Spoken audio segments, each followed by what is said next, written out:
aqui da Katz. Acho que aqui foi um pouco ao contrário. Que ela não participa com um bocadinho de medo delas. Tem que levar aquela gata a fazer raio-x para tudo. Qual? A Zafra? Exato. E que tem? Margarida já viu como é que ela anda? Ela não andava assim, Milu.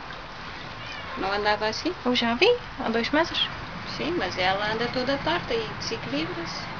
Depois caiu da janela e elas nunca disseram. Não sei. Ela parece-me que tem medo. É, esta tem medo.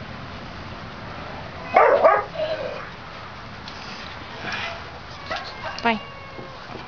Vai, laranjinha, vai. Vai fazer amigos. Vem, laranja.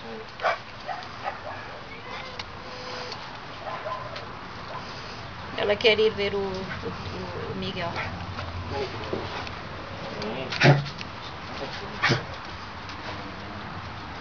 Ela tem medo.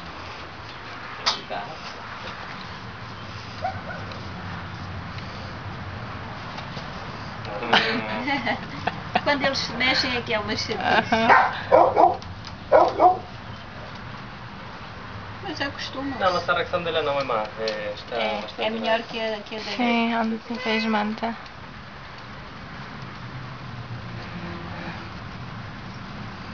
Também temos a Mali, Margarida. Eu também pensava.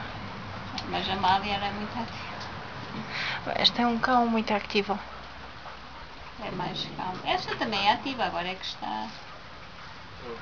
Mas tem uma reação diferente da Daisy. Uhum.